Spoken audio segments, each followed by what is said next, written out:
For the first half of the 20th century, the nation of Cuba was not considered particularly important on the world stage. It was written off as one of many Latin nations that lay in the clutches of American foreign power, listlessly pumping out sugar and bananas for the consumption of people who couldn't find the country on a map. By 1963, Cuba was at the center of the world, the nexus of a conflict between America and the USSR that threatened to cut the story of humanity short in nuclear hellfire. This Caribbean nation had not accidentally slipped into the world spotlight. It got there through the urges of people and popular uprising, by blood and conflict as regimes were toppled and newcomers struggled to take hold of power, by the arrogance and folly of the highest reaches of the American state, and by the bold gamblings of leaders that raised the stakes higher and higher. The chips were stacked so high that many of us forget where the conflict started. They forget that the table for this dangerous game was set with the Cuban Revolution. Welcome, ladies, gentlemen, and gamers, to the No One Is Competent podcast. This is your preeminent show about why everyone who's ever made important decisions is bad at their jobs, or at least not better at their jobs than they are. We are recording this on Labor Day weekend. It's been a while since we've been able to record because we have been struck by plagues and work and the occasional mental health crisis because, everything is fine. So, of course, a Labor Day shout-outs to all of the garbage men and construction workers and road workers and nurses and doctors and social workers and restaurant workers and shelf stackers and cashiers and everyone, maintenance people, mechanics, that's the word, mechanics, plumbers, electricians, everyone who keeps our world running. Anyway, I am Azalea, joined by my preeminent partner, Jaharis. You can find us at Azalea Wyatt on Twitter and at Jaharis48 on Twitter. You can email the podcast directly at nooneiscompetent@gmail.com for podcast suggestions. We recently got a suggestion, and that is in the queue, I promise. And our music is done, of course, by the legendary Sam Bryce, as I do all of that without a script. Jay, Cuban Revolution. Yeah. It's like, on one hand, it's incredibly domestic from a history standpoint. Plenty of dictators fell in the 20th century. Yes. It would take you several minutes to list them all. And Batista was not like, he was not a super exceptional guy in terms of the length of his rule or his brutality or his skill. He was decently skilled. He was pretty brutal, and he ruled for not a short period of time, but it's not like headline grabbing. No, he's, as we'll go into a little bit later, he's definitely not like a Saddam Hussein or someone. He's very much a sort of, in some ways, a very average, maybe even some ways below average dictator. And the way he was overthrown was also relatively routine, guerrillas in the jungles and various infighting between factions that get together, some outside backing, bada bing, bada boom. And then, few slip-ups of American State Department and intelligence and few miscalculations in the world stage, and, we're going into the Cuban Missile Crisis. How did that happen? And while the Cuban Revolution by no means made the missile crisis inevitable, you gotta know it. And I think it's an overlooked turning point in history, especially because it then becomes overshadowed by all of the rest of the events. Yeah, most people just know, the Bay Pigs and wacky Castro assassination attempts and whatnot, and they don't really study exactly how, Cuba, an island that for decades and decades had been basically a protectorate of the United States, suddenly fell out of U.S. hands.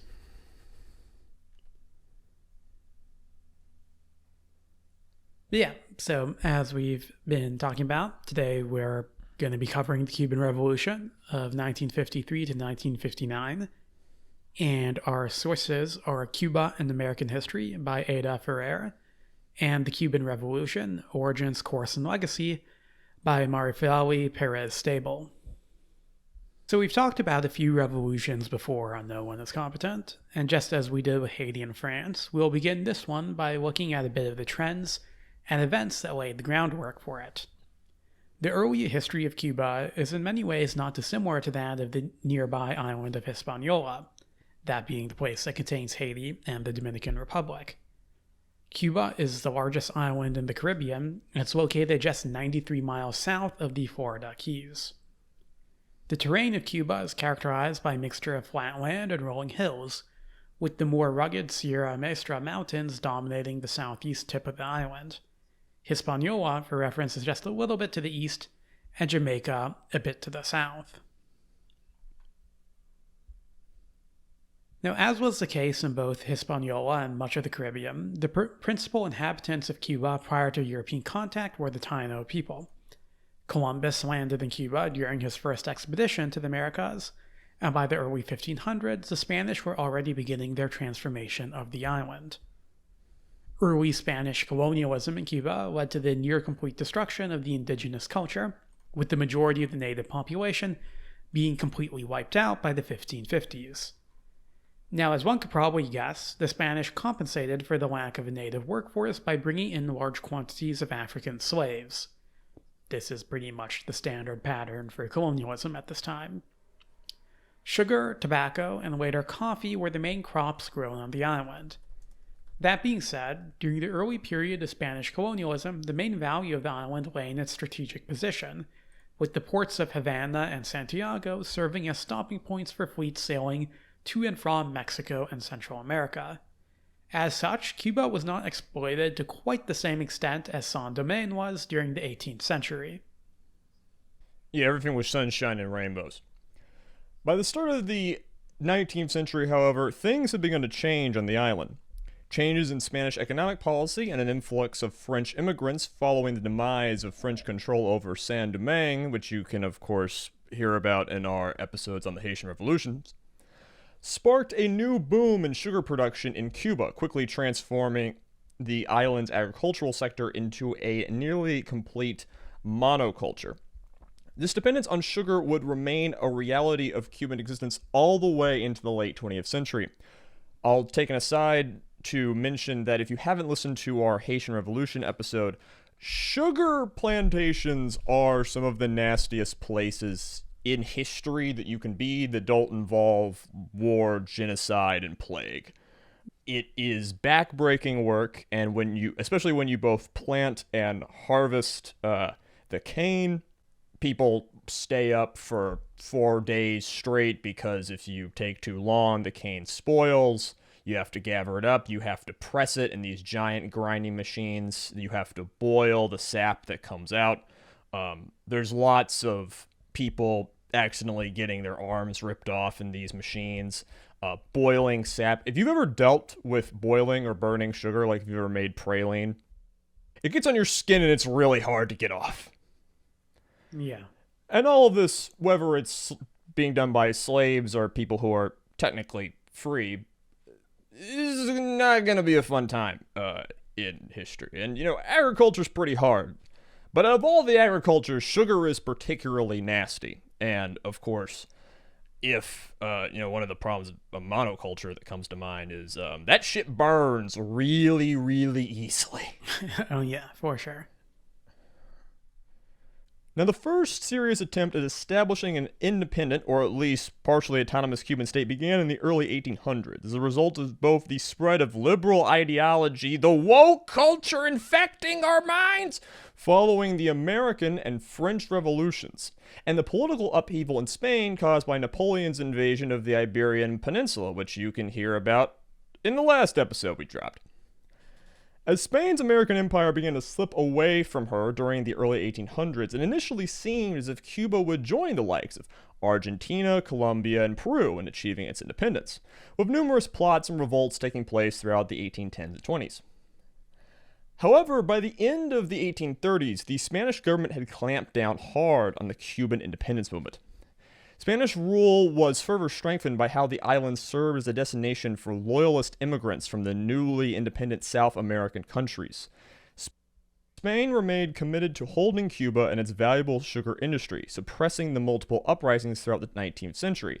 So, as most of South America besides Brazil and Mexico and Central America, all of these places are, it's like dominoes. The Spanish are just losing colony after colony after colony in the early 1800s. But Cuba, they can hold. It's closer to Spain. They kind of start sending more and more people there, which intentionally or non-intentionally reinforces it. And it is a huge cash cow because of its sugar, which, remember from the Haiti episode, is one of the hottest commodities in the world right now. Yeah. They end up even really seeing Cuba as like kind of prestigious because it's one of the last strongholds of the Spanish. I mean, it is in the Americas, the last Spanish possession alongside Puerto Rico. So they've lost pretty much everything else, but they really want to hold on to Cuba, and that's why they will fight pretty hard to do that throughout the 1800s. Now, apart from various struggles for independence from Spain, 19th century Cuban history would be driven in large part by an additional fear: an ever-increasing interest in the island on the part of the fledgling United States of America.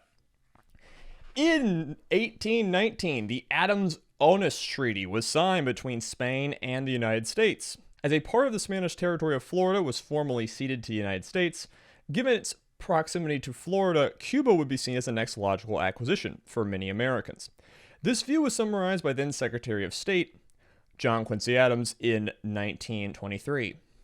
But there are laws of political as well as physical gravitation, and if an apple is severed by the tempest from its native tree cannot choose but fall to the ground, Cuba, forcefully disjoined from its own unnatural connection with Spain and incapable of self-support, can gravitate only towards the North American Union, which by the same law of nature cannot cast her off from its bosom. I assume that's how John Quincy Adams talked. That's your John Quincy Adams impression. I mean, one, he's a dweeb, and two, prove me wrong. Fair. Now, former President Thomas Jefferson stated his views on Cuba in a letter to then-President James Monroe, also in 1823, writing, "I candidly confess that I have ever looked on Cuba as the most interesting addition which could ever be made to our system of states.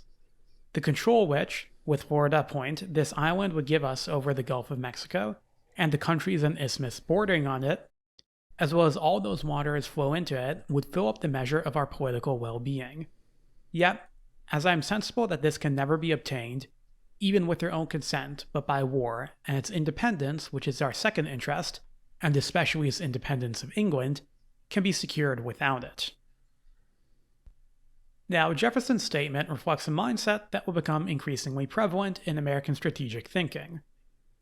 As long as Cuba was in the hands of a declining Spain, the colony was of little threat to the United States. If Cuba were to fall to one of the more powerful European empires, namely Britain, though also France and Germany as well later on, then it could be used to threaten America's sphere of influence, thereby either annexing Cuba or establishing it as an independent country allied with the United States was of paramount concern. Now, the prospect of directly annexing Cuba would also become particularly popular in the antebellum South, since incorporating such a large slaveholding territory into the U.S. would have bolstered the power of the slaveholding states in Congress. President Polk went so far as to attempt to purchase Cuba from Spain, only to have his offers rebuked by the Spanish. Yeah, Cuba is, for context, one of the last places in the Americas to get rid of slavery. Slavery would persist there until after the end of the American Civil War. This has been memory hold and is not really talked about in American school, but like, you know, from our perspective, the South is defeated and quasi-conquered in the Civil War, and slavery, and the product of slavery is ended. But if you are in the 1850s, slavery seems transcendent and almost inevitable in many ways. It is actively expanding. The U.S. goes to war with Mexico and takes giant swaths of land. The states are now, you know, Texas, Arizona, New Mexico, much of California. The idea that that process was simply going to continue was somewhat logical. And there's this I hope we can do an episode of it at some point. It might be a little thin, but there's like a lot of small, much like Texas, the annexation of Texas started with Americans moving into the land and trying to kind of take it over from the pre-existing locals and Spanish authorities, independent of the U.S. There was this idea called filibustering in the pre-Civil War, and sometimes a little bit of the post-Civil War imagination that, like, you know, a bunch of tough white people with guns could just go off into the jungle and conquer land, and now it's ours. Yeah, there are a couple of filibuster attempts to just conquer Cuba during the century. And these generally met with quite comical ends. Yes, they all fail. But, yeah, the idea that we're going to go over there and get Cuba one of these days, that is something that is floating around America from more or less the start of the country all the way up to World War I, really. We'll go into the Spanish-American War soon, but, like, yeah, just... And, of course, this is all in complete disregard to people who live there. But there are, and as we'll see, many, like, alternate histories where Cuba is, if not a state, then a territory of the United States. It's really not more far-fetched that the U.S. would have Cuba instead of or alongside Puerto Rico.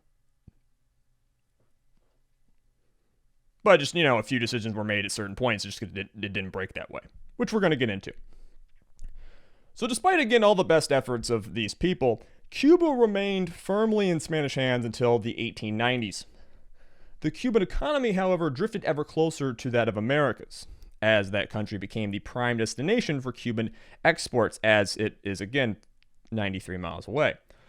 And as American businessmen bought up much of the Cuban countryside, which was happening all across the Caribbean and Central America at this point.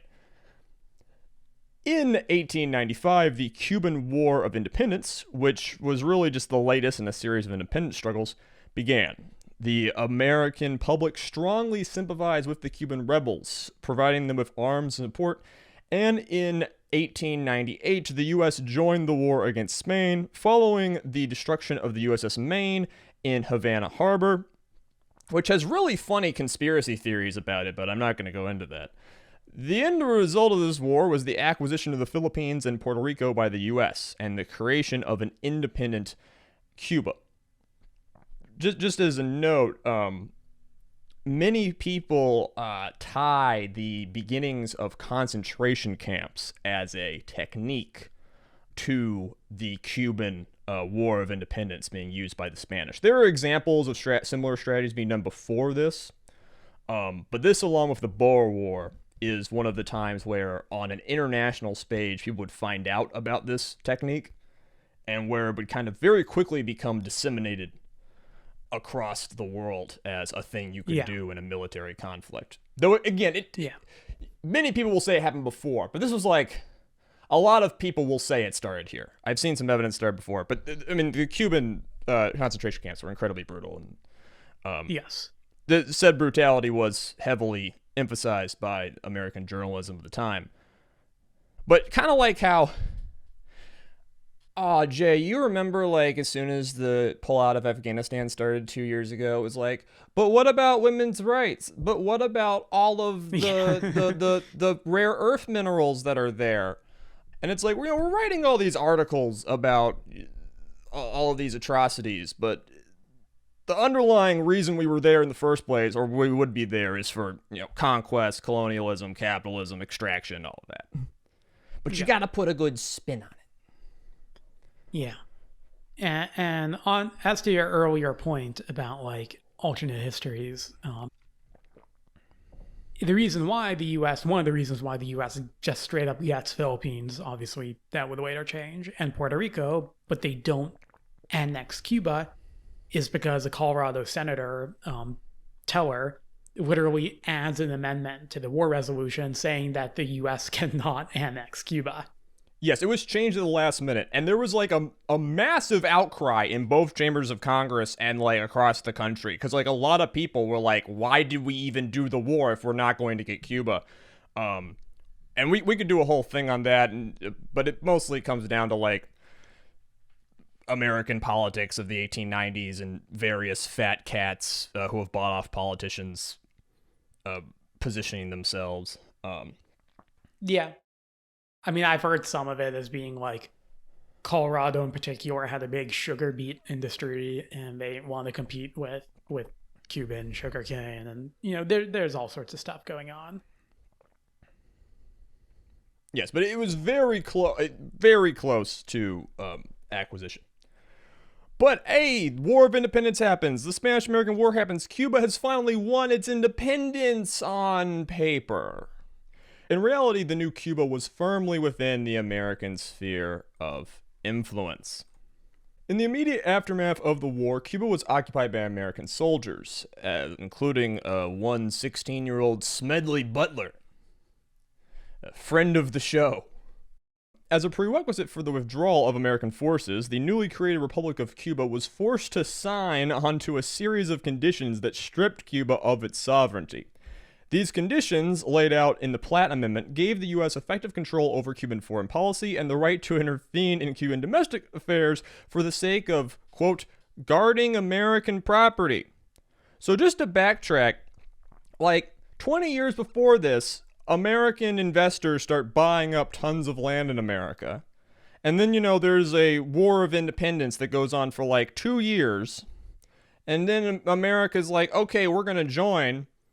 And they like link up with the rebels and they take a bunch of land, and Theodore Roosevelt does a bunch of valor stealing. And it's like, okay, after we win, the country's going to be yours. And then, 4-month Spanish-American War happens. And then it's like, the deal has been changed. Yeah. The long independence struggle had taken a toll on the sugar industry. The U.S. sought to revive this industry through the 1903 Treaty of Reciprocity, in which Cuban sugar received a 20% tariff reduction in the U.S., while American goods received up to 40% tariff reductions in Cuba. Now, by 1907, foreigners, mostly Americans, owned 60% of all rural property in Cuba, with the resident Spaniards owning another 15%. As a point of clarification, by resident Spaniards, I basically mean Spanish-born, businessmen who had moved to Cuba before Cuban independence. They were not expelled; they were allowed to remain. Whether you view these people as Cubans or as colonizers, whatever, it's complicated. But yeah. But this meant that just a quarter of the land was actually owned by like Cuban-born Cubans. In areas of greater agricultural importance, the ratio was even more lopsided. In the area of Sancti Spiritus, for example, Americans owned 87% of the land. America's economic interest in Cuba was defended by the American military, which conducted multiple interventions during the first half of the 20th century to protect U.S. businesses. Pretty much every decade, they would send in the Marines as a result of some sort of internal unrest. If you want to learn more about U.S. foreign policy in a fun way, I would recommend the book Gangsters of Capitalism. Don't mind the stupid title. It's written by a journalist, so it has a more pop flair, but there's a lot of good history behind it. It's kind of a quasi-biography of Smedley Butler. And yeah, this is a part of history that's kind of yada yada, especially in American class. But holy shit, we were everywhere. Yeah. The ultimate result of this system was to perpetuate a state of Cuban dependency. Cubans produced sugar for the United States and bought goods from the United States. But because, those sugar plantations are owned by Americans, this means that the profit on both sides of the exchange mostly remains in the hands of American businesses. Yeah, this is basically one step up in complexity from mercantilism. Yeah. It's a gentle extraction. It looks like, oh, we're doing trade, but, the rules of the game have all been written by one side that's playing the game, in a sense. Yeah. Now, in the short term, the Cuban sugar economy would prove to be very lucrative for U.S. businesses. But as the 1900s progressed, it was kind of called into question for being unreliable and outdated. This is mostly because sugar production in Asia really starts to increase. You have a lot in China and India. And therefore, the value of Cuba's sugarcane fields begins to drop. This actually, as a result, means that Cubans are able to buy up some of these plantations just because they're not as valuable anymore. Buy them up from their American owners. Yes, yeah. But in spite of this, attempts to diversify Cuba's economy away from sugar was met with little success, in part due to that treaty of reciprocity that meant that Cuban businesses just couldn't compete with American ones. Sugar was unreliable, but it was still the best bet. It was still the safest way to make money. Yeah, and manufactured and finished goods can't compete with American products that have their tariffs massively reduced. That's the whole point. Yeah.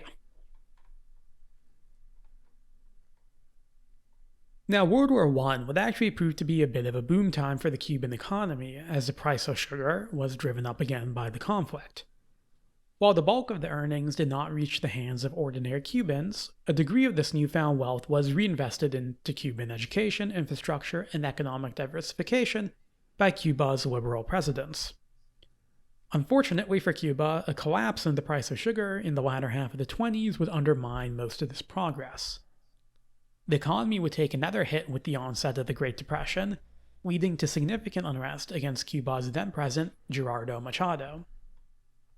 Finally, in 1933, Machado was forced to step down by the U.S. ambassador. Machado's successor would only hold power for a few weeks before he too was forced to resign as a result of a coup led by a group of low-ranking army officers, at the head of which was a sergeant by the name of Fulgencio Batista. Now, even though Batista would go on to become all right, Jay, no. It's fine, Jay, it's fine. I got this. I can totally do this part. So, Batista started training in his wrestling career around 1999-2000, but he made his WWE debut in 2002, where he played a heel enforcer for Reverend Devon. He actually debuted in a tag team match with Devon against Farquaad and Randy Orton, which would, of course, become kind of ironic as to what would, of course, happen later, which we all know. But, he was immediately sized up, even when he was young and inexperienced, for his massive size and physique and his ability to just dominate a ring physically. Really would go on to become one of the wrestlers that utterly defined the post-Attitude Era of American professional wrestling. Just a absolute powerhouse in many ways. But before we, as broader American people, would, learn of his great talents as a proper traditional film actor. Obviously, he was an actor before that, in the Guardians of the Galaxy movies or in the Knives Out Glass Onion film, even Blade Runner 2049. But very fun and promising start to his career, including, of course, getting into Cuban politics. Yes. Yeah. This is where This is where I torment Jay by telling him that I currently have 2 tabs open on my computer. One is this doc, and the other is the Wikipedia page of Dave Batista, and I will be interrupting this podcast at every opportunity to insert Batista trivia. Yes. Now, even though Fulgencio Batista would go on to become one of Cuba's most infamous dictators, his rise to power was rather unusual and protracted. Following the coup, Batista consolidated his control over the army and played kingmaker in presidential politics, before eventually being elected president himself in 1940. So he actually waits between 1933 and 1940 before actually becoming president.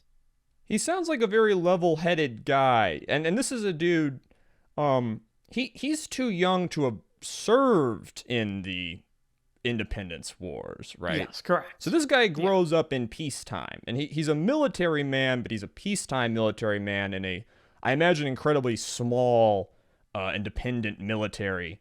Yeah. This is probably mostly for show. Also, he's a sergeant before 1933. This is not a general or a colonel or something. He'll become a colonel because dictators love the rank of colonel. But yeah, he's not a high-ranking guy prior to 1933. And I think he probably didn't just I don't think he had it in his mind that like, oh yeah, I can run the country now. And he doesn't. He sort of just kind of like, is pulling the strings sort of behind the scenes for a while. Yeah, he's not a violent coup thrower. He's like a Machiavellian, slow building up his power, almost like in a Frank Underwood-esque, patiently grinding his way to the top and sort of outmaneuvering his rivals. Yeah. Much like how Dave Batista would outmaneuver his rivals when he, of course, came to prominence as a key member of Evolution, 2003 through 2005-ish era, Triple H, Ric Flair, Randy Orton. Of course, Batista was the big enforcer. But, eventually, I mean, you got Triple H, you've got the old pride of Ric Flair, you've got the mad lad of Randy Orton. That alliance is never going to hold up, and as it falls apart, Batista does find himself often on top and heavily competing with, say, Triple H for titles and being a serious threat, dominating Randy Orton in many matches. So anyway, he's president in 1940, and one of his first acts as president was to enact a new, relatively progressive constitution, one that established a minimum wage, an 8-hour workday, and restricted the amount of land that could be owned by foreign entities. As a result of these policies, Batista won the support of Cuba's growing left-wing political movements, namely the Democratic Socialist Party and the Cuban Communist Party. This is, in a strange way, not foreshadowing. Batista technically stepped down in 1944, abiding by the term limit established by his constitution, only to see his preferred successor be defeated in the subsequent presidential election. As the Constitution prevented a former president from running for office again until 8 years had elapsed, Batista largely withdrew from Cuban electoral politics, spending much of the late 1940s in the United States, while remaining as the head of the Cuban army. In the early 50s, he reemerged as a political figure, running again for the presidency in 1952. Finding himself running a distant third in the polls, Batista decided to use his remaining base of power, the army, to launch another coup, finally becoming the military dictator of Cuba in March of 1952. This is kind of like when he would, of course, win World Heavyweight Champion for the first time in April 3rd of 2005 as the main event of WrestleMania 21. Isn't Dave Batista not even Cuban? I think he's Puerto Rican. Is he? I have a picture of him holding a Puerto Rican flag. I don't know. Anyways, yeah. His last name is spelled different, but when he played the character in the ring, he dropped the U and spelled it just like the dictator. I'll take your word for it. Also, while I remember, because we're about to start getting into like doing stuff like war and whatnot in Cuba, I like giving, especially our American listeners, some reference. Cuba is about the size of the state of Virginia, though it is, of course, very long. It's obviously quite hot, but it's not like the tropicaliest of tropical. They have a dry season, and while by much of the world's standards it's pretty flat, there are some like mountainous regions on both sides and kind of in the middle. Mostly on the eastern tip. I'm gesturing with my hands even though you can't see my hands. Pretty big place. Not super huge, but does have an interesting geography. So the 1930s and 40s had seen some changes in the relationship between Cuba and the United States. The extreme measures of the Platt Amendment were discarded as a part of President Roosevelt's good neighbor policy, with the new Treaty of Relations being signed that treated Cuba on more equal terms. FDR and Truman were relatively willing to let Cuban politics play out without sending in the Marines at any immediate hint of unrest. This allowed for a greater degree of reform to take place in Cuba. And by the end of the 40s, Cubans were actually on average significantly better off than their counterparts throughout most of Latin America, with Cuba having a GDP per capita similar to that of Italy. Economic diversification was underway, with the share of domestically made consumer goods increasing year by year. But Cuba does have a growing sort of industrial worker class at this point in time. That being said, that America was still the senior partner in this relationship was understood by all parties, and US support was key to the legitimacy of any Cuban government. The US, in turn, was quite willing to support any government that did not threaten this dynamic, and was thus quick to recognize Batista as president of Cuba in 1952. That Batista pivoted hard into portraying himself as a strong anti-communist leader undoubtedly played a role in this. Because like FDR sort of does like the good neighbor thing where it's like, hey, let's not, routinely overthrow governments in Central and South America. Let's routinely overthrow governments in fascist Europe. Yeah. And like he'll mostly stick to that, but the good neighbor policy starts to like very quickly be discarded once the Cold War really kicks into drive. So, Batista capitalizes on this by being like, oh yeah, I forget the fact that I was supported by communists in the 40s. I hate the communists. He breaks off relations with the Soviet Union, all that sort of stuff. Just for reference, 1954 would see the first major American coup of a country for like Cold War reasons, that being Guatemala. Yeah. Often seen as the CIA's first success, though. Well, that's a whole nother story. So while Batista's first presidency had been mostly constitutional in nature, his second one was a clear dictatorship. Elections were postponed and the constitution was suspended. Protesters and dissidents were abused and killed by Batista's soldiers and police. Now, Batista's popularity was already middling at best before his seizure of power. Remember, the reason why he did a coup is because he was probably going to lose the 1952 election. And it slipped even further as a result of his heavy-handed politics. Batista was also notoriously corrupt, with deep connections with both American businesses and the mafia. He was very good friends with Meyer Lansky. This is the point in time where like the Italian-American mob has deep connections in Cuba. I didn't know that. Now, corruption was the norm in Cuban politics and had been for ages. As it is in most of the world for most of time. Yeah. But the extreme levels it was reaching was really starting to take a toll on civil society. Anger against corruption was exacerbated by the high levels of economic inequality that remained present on the island. As the Cuban economy entered another downturn caused by a drop in sugar prices during the 50s, the stage was set for a new uprising. Can you give us just some examples of like what this corruption looked like and like how it would affect an everyday Cuban and just be an annoyance and burden on their lives?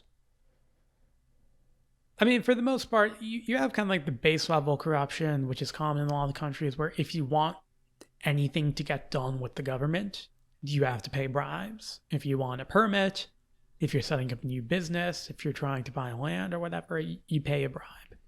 That's kind of the normal levels of corruption. Beyond that, I think in Cuba in particular, I mentioned that the 1940 Constitution had ostensibly created a lot of protections for workers. Those protections were widely being ignored by the government because the government was receiving bribes. The whole idea that foreign businesses can't own more than a certain amount of land was being widely ignored as well. And the Batista, like I mentioned, was deeply in bed with the mob. The mob had bought up a lot of property, like hotels and resorts in Havana.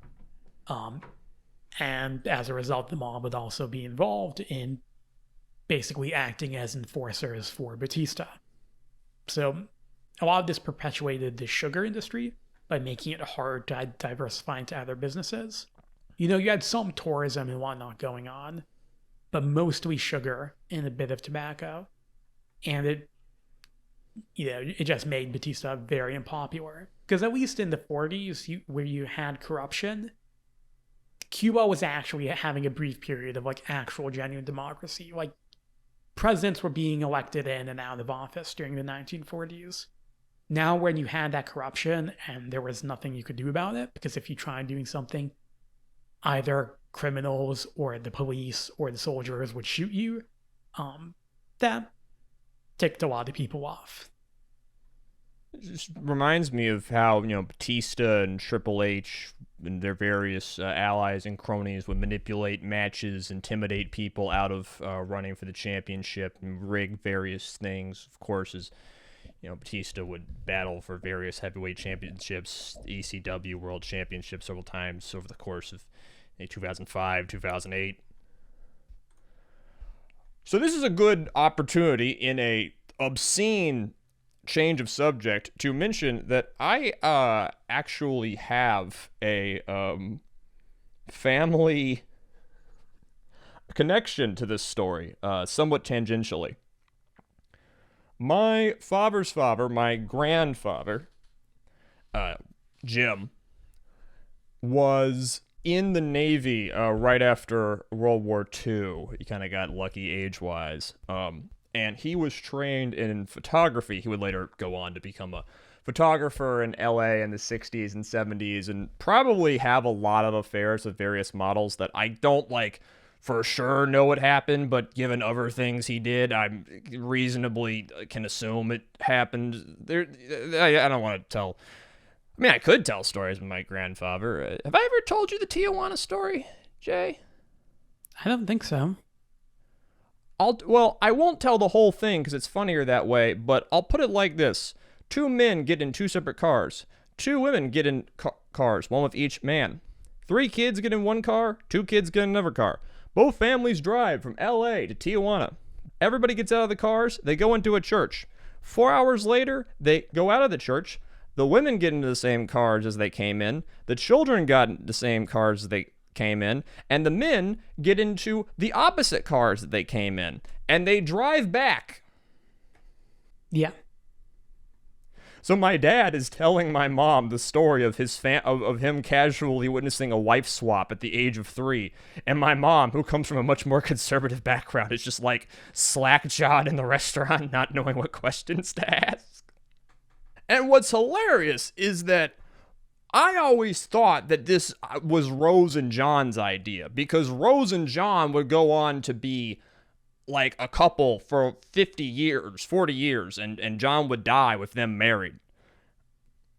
Whereas Jim and Iva, they stayed together just long enough to see the kids off to college, and then they separated. So I always assumed that was kind of a loveless marriage. And then on her deathbed, my grandmother Rose, who, to be clear, is probably an awful person by most moral accountings, very bipolar, very catty, very proud, says on her deathbed that she caught Jim and Iva in bed together, and that's what got the whole story rolling. But anyway, that was in 1963. So in 1952, my grandfather, who will never listen to this, I should probably get breakfast with him either tomorrow or Wednesday. I need to write down to ask him that. Anyway, he was in the Navy at being trained as a photographer, and he was stationed in, Jay, can you guess? Guantanamo Bay. Guantanamo Bay, Cuba, which is where my aunt was born. A fun story from that. She was born in, I think, 53 or 54, and he was not allowed to be present in the hospital when Rose was in labor. And to quote his commanding officer, "Son, you were there to lay the keel, but now they're going to get the ship into harbor all on their own." Navy, this naval pun because they're in the Navy and they're in a port. I don't know. Yeah. Anyway, currently on screen in the YouTube video is a picture of a card that we have in my family, which is a Christmas card that says "Season's Greetings from Guantanamo Bay, Cuba." And I will tell the rest of the story of my grandfather's tangential involvement in this a little later. So anyway, 52, Batista is a proper dictator. He's bad. He's nasty. There's a lot of corruption. There's a lot of violence. Whatever. So resistance to Batista's regime would begin to coalesce almost as soon as the dictatorship began. From the start, a key figure in this resistance was a young lawyer and would-be politician by the name of Fidel Castro. Castro was born in 1926 in eastern Cuba, the child of well-off Cuban sugarcane grower and his mistress. Castro spent most of his childhood attending various Jesuit schools before ending up at the University of Havana, where he joined the popular student activist movement and became politically engaged. In the late 40s, Castro joined the Cuban Orthodox Party. Wait, does that have anything to do with Greek Orthodox Christianity? No. This is Cuba. This is the most papist place on earth. It's not related to Orthodox Christianity. It's just called the Orthodox Party. That's just poor branding. The Orthodox Church has been around for checks watch, depending on how you count, 800 to 1100 years at this point. That's just disrespectful. Anyway, they're a generally left-leaning party that counted amongst its ranks various kinds of socialists, social democrats, populists, and nationalists. We love to see a popular front. While previously Castro's policies mostly just focused on combating corruption, he increasingly found himself drawn into the broader left-wing Latin American political movement, which Jay is going to talk about now. Yeah, so it can be kind of hard to, really understand exactly how involved in any sort of combat or anything Castro was before the Cuban Revolution. But basically, during the late 40s, he kind of ends up being involved with, I suppose it could be called left-wing filibustering. That was kind of a thing at this point. There were a few attempts by left-wing Latin American movements at overthrowing the government of Rafael Trujillo in the Dominican Republic. And Castro gets involved in these, but he doesn't really seem to actually do much actual fighting, and these attempts fail. He'll also briefly be in Colombia, where he's as a part of a group that's being supported by the Argentine leader Perón. He gets involved in a raid on a police station where they steal a bunch of weapons. But again, it doesn't really seem like he was actually doing much fighting himself. But that combined with his experience in student activist politics, which had a bit of a rough streak in Cuba at this time. The big student activist movements were kind of like gangs in a way and got involved in kind of street fights and whatever with other political groups. You love to see it. Yeah, it meant that he probably had he had exposure to violence, even though he wasn't some sort of great guerrilla leader or anything at this point in time. And this kind of also ties into its politics. Again, this is kind of a hard thing to determine. It'll become a question that we'll talk about a lot in our next episode, which is, when did Castro become a communist? Was Castro a communist from the beginning or not? Castro himself will be contradictory about this. He'll often say that in the 40s he had no real ideology. And early on, he really just talked about opposing corruption. But I do think he's definitely getting exposed to a lot of Marxist thought by the late 40s by being involved in these movements. Yeah, I mean, the guy's born in 1926, so in the 40s, he's a teenager or in his 20s. And yeah. I don't have a coherent political ideology, but I'm really angry about the shit that's fucked up, and I want to fight the government about it. And also, I'm around a bunch of socialists, is a pretty common experience for people in their teens and 20s. Yeah. So in 1950, Castro received his law degree and started his own legal practice. He also entered politics, running as a candidate in the Orthodox Party in the 1952 elections, the one that was canceled by Batista's coup. The incensed Castro attempted to sue Batista for usurping the Constitution, to no avail. When it became clear that Batista's regime could not be opposed by legal means, Castro settled on a more violent solution. He and his brother Raul, who had a similar upbringing as Fidel, but who had ended up in the Communist Party instead of the Orthodox, decided on recruiting men into an armed movement and launching an attack against the government. Their target would be the Macondo barracks in Santiago. By the summer of 1953, Fidel and Raul had put together a force of around 135 men and were ready to launch their attack.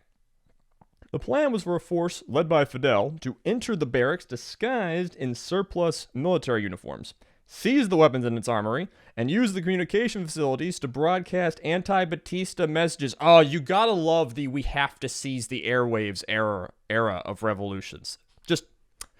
Like, this is the classic. This is the golden age. This is the prime vintage, Jim. Yeah. What are we gonna do now? Seize Facebook? It was assumed that the common soldiers would rise up and join their cause. Good friend of the show, we will be greeted as liberators. Meanwhile, another force led by Raul would attack the Palace of Justice, while a third group seized a nearby military hospital. Do we know, where they got most of their training or, their weapons? Are these just guys? Are any of them, ex-soldiers or... Some of them are soldiers. Some of them are, like Fidel, had a little bit of experience, seeing some kinds of combat in other parts. Street fighting, guerrilla stuff. Yeah. The Living street fighting dangerously. in Latin America.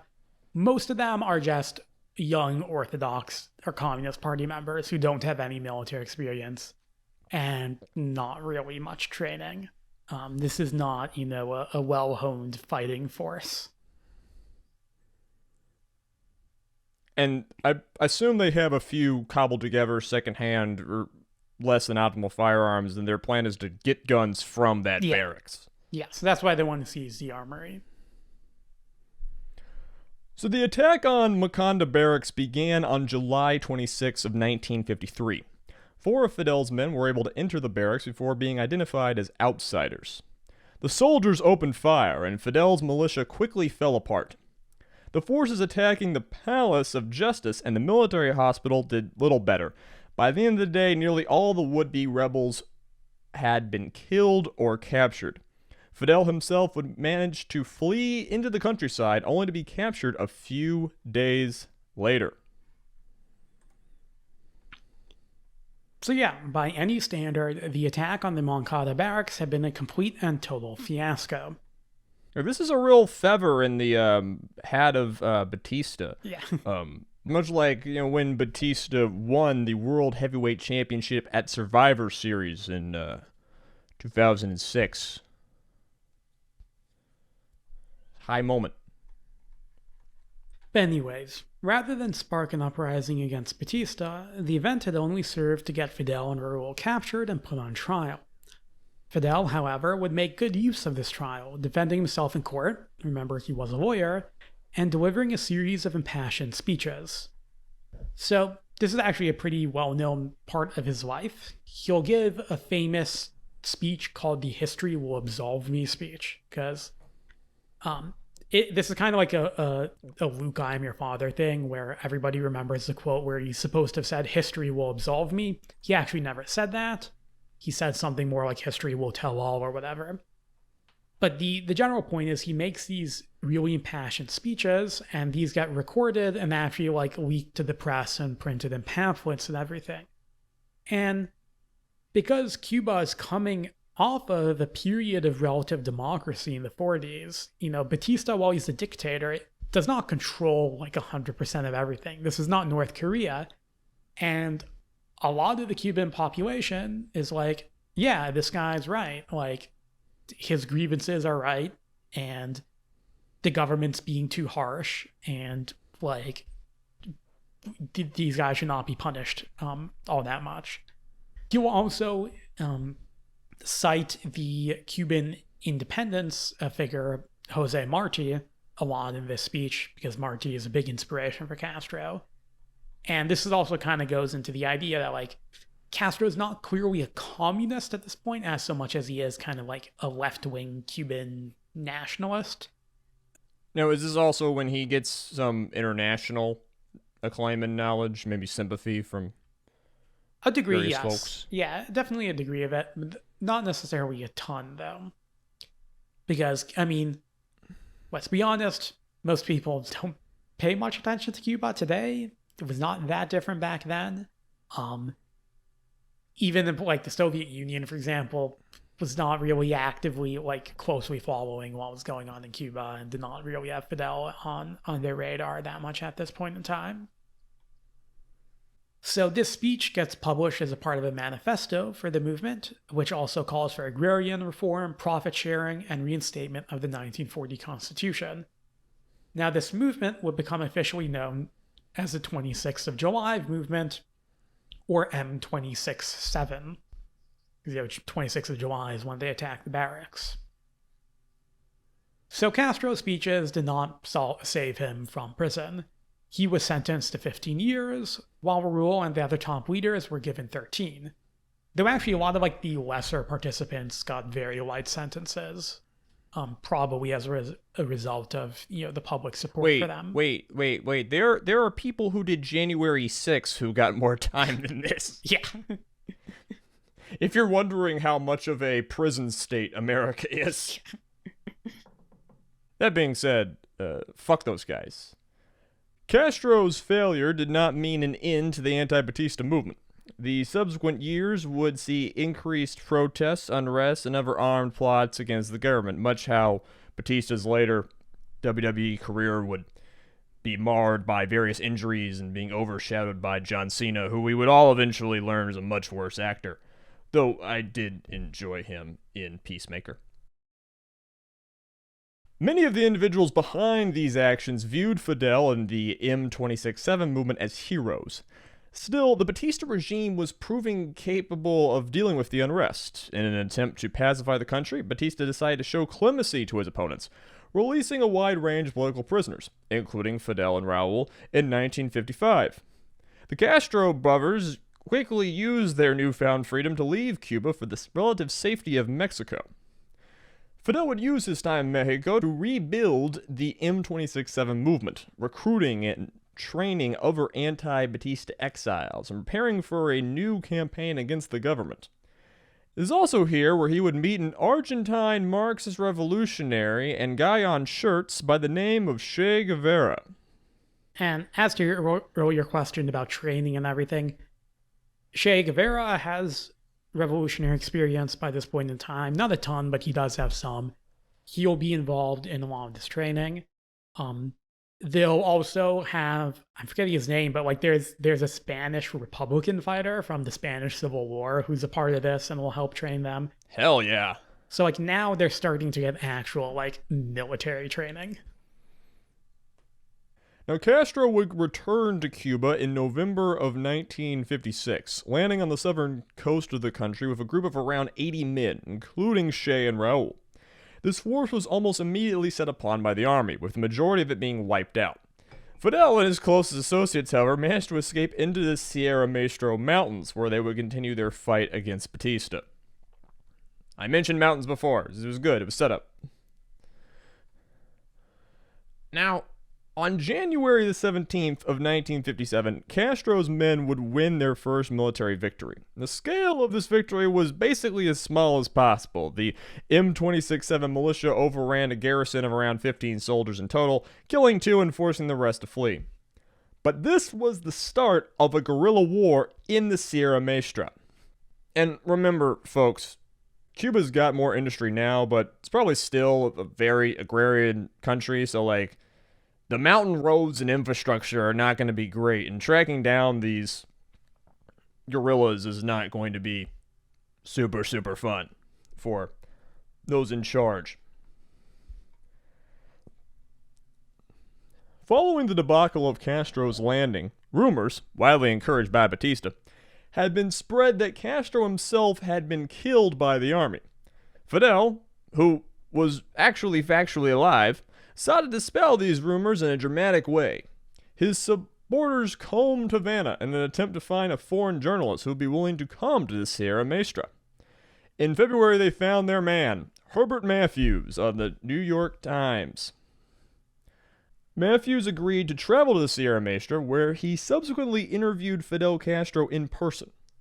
The idea that Castro had been killed was debunked on February 24th of 1957 when a picture of him appeared on the front page of the New York Times, alongside an article titled, "Cuban Rebel is Visited in Hideout. Castro Still Alive and Fighting in the Mountains."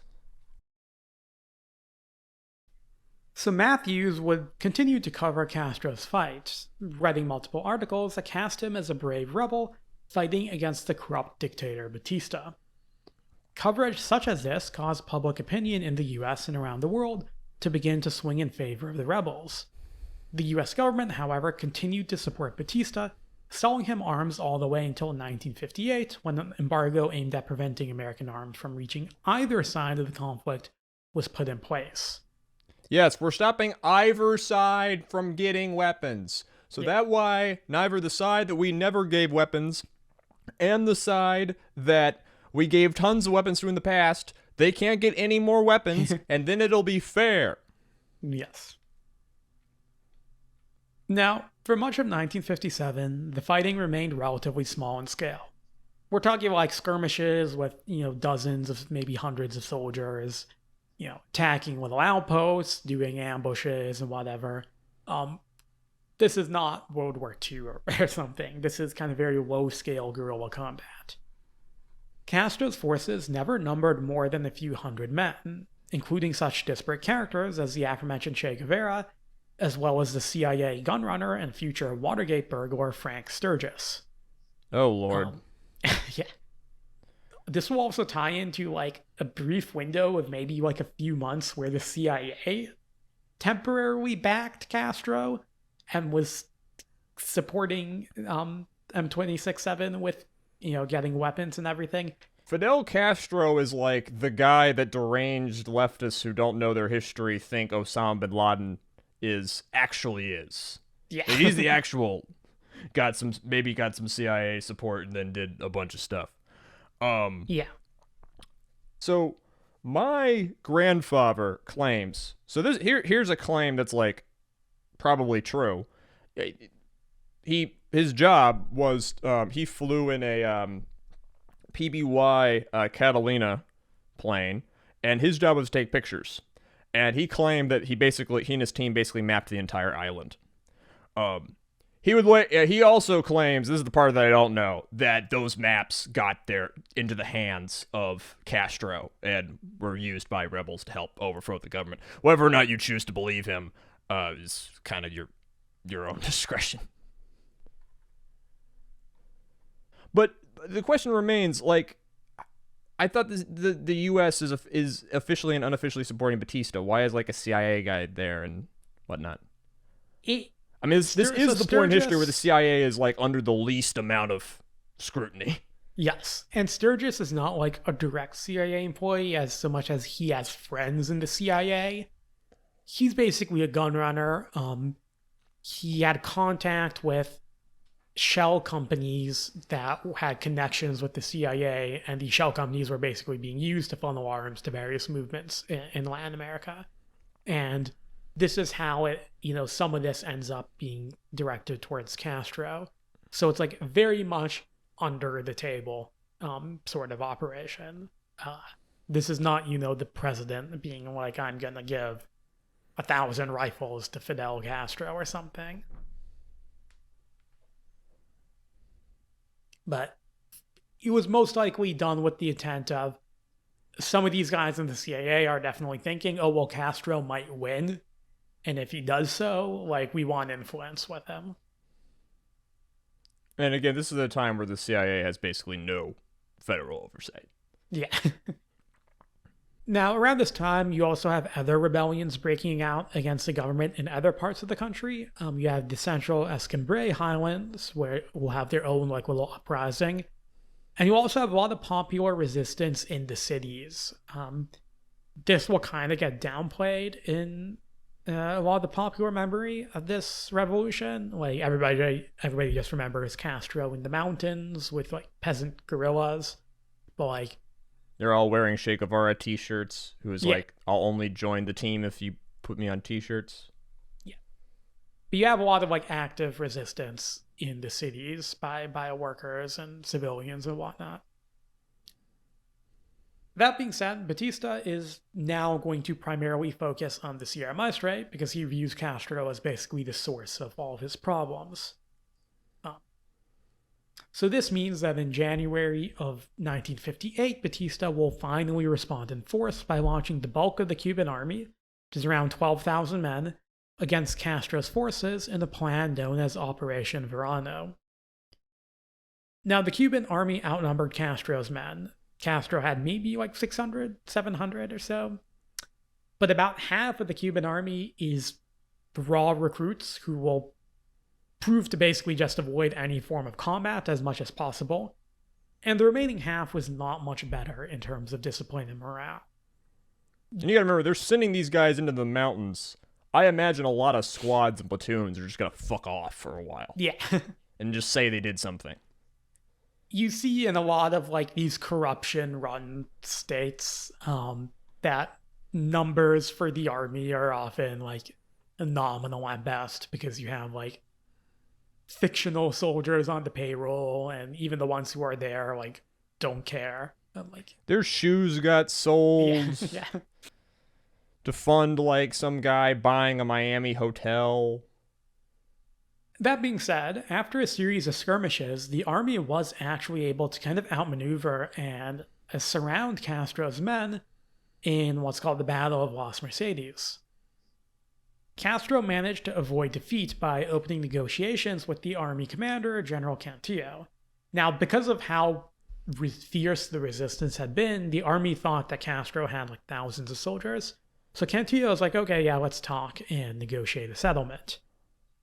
In reality, Castro had far fewer men than the army realized, and he used this period, this lapse in the fighting, to basically just slip away from the encirclement. Operation Verano had, kicking and screaming, actually nearly succeeded in wiping out the M267 movement. But this singular mistake resulted in the near collapse in the reputation and morale of Batista's army. Alright, they had him in checkmate and just didn't do it. The rebels would soon go on the offensive, leaving the Sierra Maestre to launch a series of attacks against Cuban towns and cities, quickly making their way across the island. By December, rebel forces under Che Guevara reached the city of Santa Clara in central Cuba, capturing it with minimal losses. Most army garrisons simply surrendered at the first sight of rebel forces, and I imagine some of these guys actually were greeted as liberators. Yeah. Clearly seeing that his rule had come to an end, Batista fled to Cuba in New Year's Day 1959, much like how Batista fled WWE mostly at the end of 2010 after all those injuries and getting fucked over. The army commander of Havana subsequently surrendered the city to rebels without a fight. In a matter of weeks, the army of the largest country in the Caribbean had collapsed in the face of a force that, until the end days of the revolution, likely never numbered more than 600 men. So yeah, this meant that in January of 1959, the rebels control Havana. They basically control the entire country because any Batista loyalists pretty much surrender when Batista flees Cuba. For reference, Batista will end up in Portugal, where he receives, safety from the Portuguese dictator Salazar. Now, Castro, kind of like Batista, doesn't immediately seize power directly for himself. He'll actually support another guy, Manuel Urrutia Leo, in becoming president. Leo was a kind of left-leaning liberal who had defended Castro publicly, in the fallout of the barracks attacks, and was seen as kind of like a palatable figure for a wide spectrum of Cuban politics. And he'll actually become president with Castro's support on January 3rd of 1959. Leo's government will be recognized by the United States very quickly, and he'll have a prime minister, Jose Cardona, who's also kind of like a general liberal, not really very radical. Now, Castro will arrest a lot of like the hardline Batista supporters in the army, and because of this, the M267 movement kind of ends up just becoming the army. Like they sort of usurp the leadership of the army, but they leave, at least in the short term, politics to these sort of left-leaning liberal guys, rather than directly taking control of Cuba. Like, this is important to keep in mind for later on, because it's important to just remember that this is not an outwardly communist guerrilla taking control of the country and establishing the People's Democratic Republic of Cuba or something overnight. This is something which on paper would have seemed not nearly as radical. You're getting a return of the sort of liberal ruling class, maybe a little bit more left-leaning, that had been contesting for power at least before 1952. Yes, this is a weirdly apolitical revolution, that's in quotes, but like in almost like the American framework of a revolution. It doesn't at first seem like a class revolution or religious revolution or a huge like sea change in how society is going to operate. It's just new people are in charge and maybe there are some more rights. Yeah. So, Jay, what do you think went wrong? This is the No One Is Competent podcast. Well, how was Batista incompetent? I think he generally overestimated his own popularity, even within the army, and just kind of overestimating the fighting capability of the army. Whereas the army, this conflict reminds me in a lot of ways of recent Middle Eastern conflicts, where I'm thinking in particular about the early on when ISIS was taking over a lot of Syria and Iraq. And a lot of people around the world were like wondering, how can this happen? How can they suddenly have, a vast nation state? Because when we're used to thinking of war in sort of the World War II mindset, where you have these massive armies combating over front lines and 10,000 lines are expanded to advance 20 kilometers, it doesn't make sense to have these battles where you have a small little battle and one side just flees and the other side just drives down the road to the next city and then takes the next city and so on and so forth. And that's kind of what happens in Cuba here, where you have the fighting in the Sierra Maestre, where Castro and the rebels managed to hang on. They managed to avoid being captured and being defeated. And then when they go on an offensive, the army morale just collapses and the army just dissolves. And, the rebels pretty much just go from like, okay, we just take the city and then we just drive over to the next city and we take it with minimal fighting and so on and so forth. So I think that's kind of what goes wrong with Batista. He doesn't really have an actual strong military or state apparatus behind him. It's more or less just a bunch of guys who are loyal to him as long as he's, they see him as like the top boss, the guy who, they have to be loyal to. And once they see the wind blowing the other way, they dump him very quickly.